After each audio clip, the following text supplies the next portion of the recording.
Hello everyone, नमस्कार। मैं राजा स्वागत करता हूँ आपका आपके अपने चैनल स्टडी पॉइंट में। आज हम लोग पॉलिटी के बहुत ही शानदार क्वेश्चन करने वाले हैं जो कि प्रीवियस ईयर में पूछे गए हैं। आइए फिर शुरू करते हैं।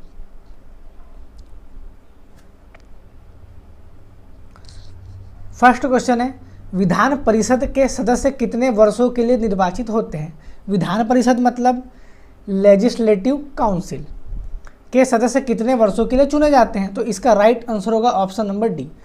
विधान परिषद के सदस्य 6 वर्षों के लिए चुने जाते हैं। अगर विधानसभा की बात करता, लेजिस्लेटिव असेंबली की बात करता, तो हमारा राइट आंसर होता ऑप्शन नंबर सी, 5 वर्ष। विधानसभा के जो मेंबर रहते हैं वो 5 वर्षों के लिए चुने जाते हैं तथा विधान परिषद के जो मेंबर रहते हैं वो 6 वर्षों के लिए चुने जाते हैं। क्लियर है। अगला क्वेश्चन देखें। नेक्स्ट है, संसद के कितने सदन होते हैं। यहाँ कहे तो पार्लियामेंट के कितने हाउस होते हैं। तो इसका राइट आंसर होगा ऑप्शन नंबर ए।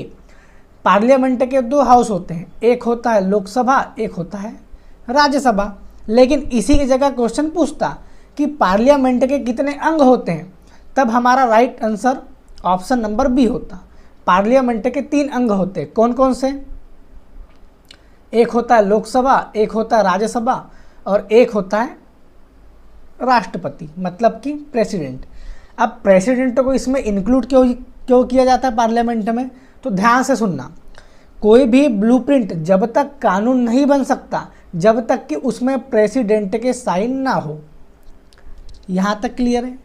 अगला क्वेश्चन देखें। अगला क्वेश्चन है, निम्न में से किस अनुच्छेद के तहत राष्ट्रपति के पास अध्यादेश जारी करने की शक्ति होती है।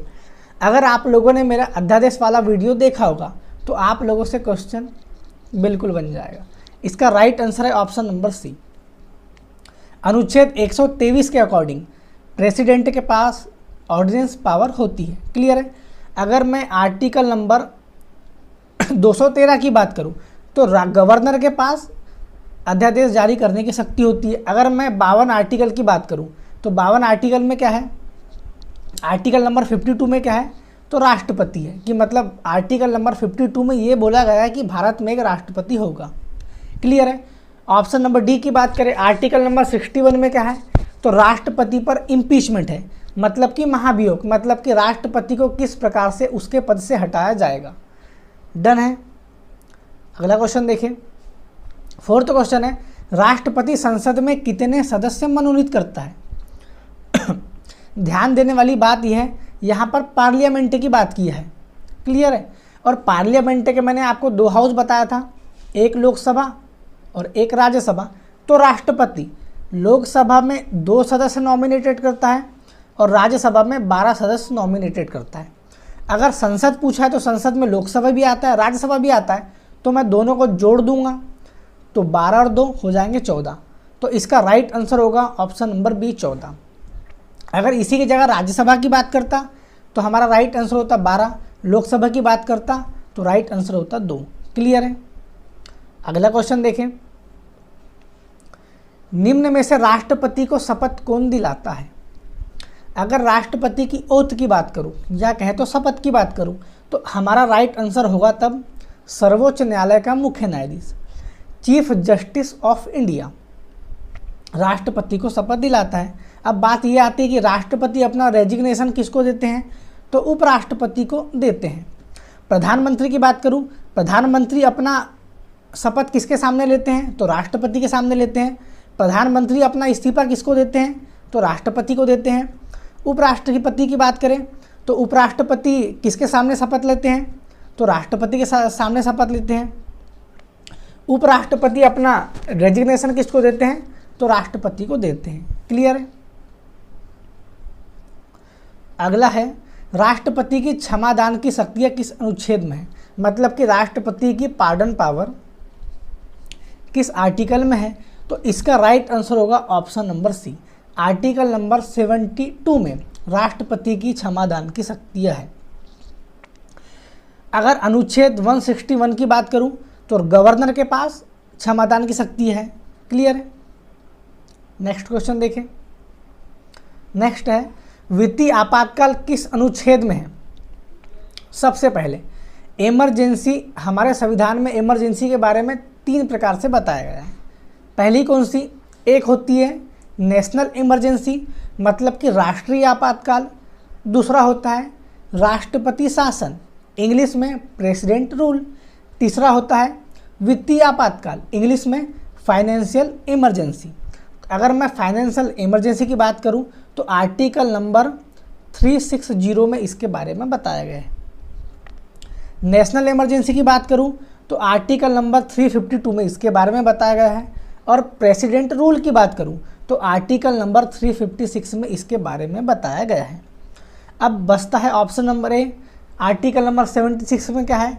तो अटॉर्नी जनरल ऑफ इंडिया के बारे में आर्टिकल नंबर 76 में बताया गया है। क्लियर है? अगला क्वेश्चन देखें।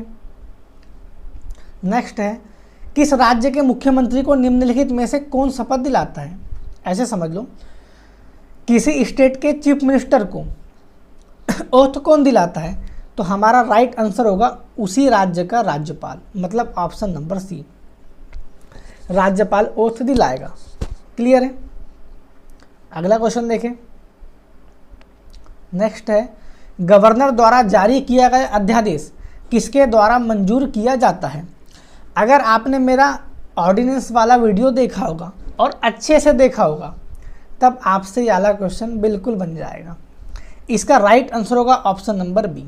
मैंने आपको बताया था गवर्नर ने अध्यादेश जारी किया, उसके बाद कुछ दिनों बाद वही अध्यादेश हमको लेजिस्लेचर में रखना होगा, मतलब कि विधानमंडल के समक्ष रखना होगा।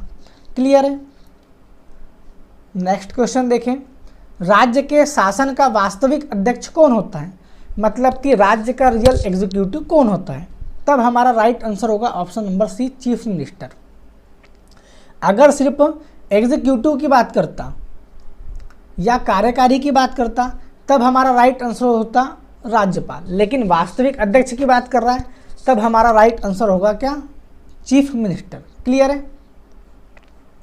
नेक्स्ट क्वेश्चन देखें। किसी राज्य की मंत्रिपरिषद की बैठक की अध्यक्षता कौन करता है? गौर करने वाली बात है, किसी राज्य का मंत्रिपरिषद का मुखिया कौन होता है? चीफ मिनिस्टर होता है। तो मंत्रिपरिषद की बैठक की अध्यक्षता कौन करेगा? तो चीफ मिनिस्टर करेगा। क्लियर है? नेक्स्ट क्वेश्चन देखें। नेक्स्ट है, राष्ट्रपति चुनाव से संबंधित सभी विवादों एवं जांच एवं फैसले कौन करता है? तो इसका राइट आंसर होगा ऑप्शन नंबर बी।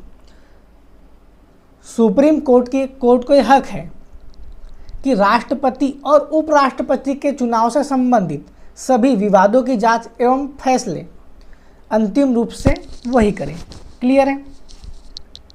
उच्च न्यायालय की बात करें तो आर्टिकल नंबर 124 हो जाएगा। क्लियर है?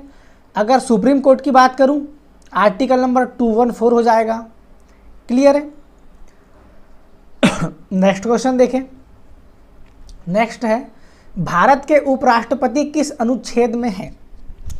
तो इसका राइट आंसर हो जाएगा ऑप्शन नंबर डी, 63 अनुच्छेद में यह कहा गया है कि भारत में एक उपराष्ट्रपति होगा। आर्टिकल नंबर 79 में क्या है? तो आर्टिकल नंबर 79 में भाई साहब पार्लियामेंट। क्लियर है? आर्टिकल नंबर 81 में क्या है? तो 81 में है लोकसभा। और आर्टिकल नंबर 80 में क्या है? तो राज्यसभा। अब बात आती है कि इसको याद कैसे कैसे रख सकते हैं। तो कुछ नहीं करना, बहुत सरल है। आप यहाँ लिख दो सरल। आप लिख लो यहाँ पर सरल। लिख लिए। अब देखना आर्टिकल नंबर 79 से 80 और 80 से 81। सबसे पहले आएगा 79 में हमारा संसद, र से आएगा राज्यसभा 80 में, और 81 में आएगा लोकसभा। क्लियर है? नेक्स्ट क्वेश्चन देखें। उपराष्ट्रपति का मुख्य कार्य होता है, तो ध्यान देने वाली बात यह है, जब उपराष्ट्रपति राज्यसभा का अध्यक्ष होता है तो उसका मुख्य काम क्या होगा? राज्यसभा की अध्यक्षता करना होगा। क्लियर है? एकदम इजी है। नेक्स्ट क्वेश्चन है, विधान परिषद का सदस्य बनने हेतु न्यूनतम आयु कितनी होती है? तो इसका राइट आंसर होगा ऑप्शन नंबर सी, 30 वर्ष होना चाहिए विधान परिषद का सदस्य बनने हेतु न्यूनतम आयु, मतलब कि मिनिमम एज की बात करता है। 30 वर्ष और एक चीज़ में लगती है, अगर आप राज्यसभा का सदस्य भी बनना चाहते हो तो आपको आयु कितनी लगेंगी, 30 वर्ष लगेंगी।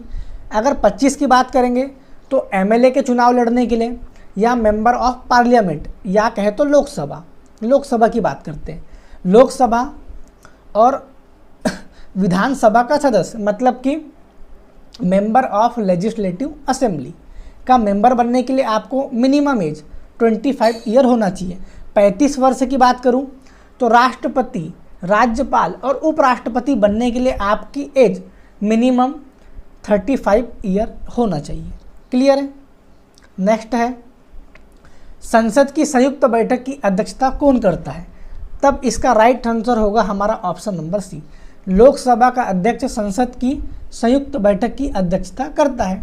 अब और एक क्वेश्चन आता है इसमें कि पार्लियामेंट की ज्वाइंट सिटिंग बुलाता कौन है? तब हमारा राइट आंसर होता ऑप्शन नंबर ए, बुलाता राष्ट्रपति है लेकिन अध्यक्षता कौन करता है? लोकसभा का अध्यक्ष करता है। क्लियर है। नेक्स्ट देखें, निम्न में से किसे उच्च सदन कहते हैं? मैंने बताया था आपको पार्लियामेंट के 2 हाउस होते हैं, एक होता है लोकसभा और एक होता है राज्यसभा। लोकसभा को लोअर हाउस कहा जाता है, हिंदी में निम्न सदन कहा जाता है।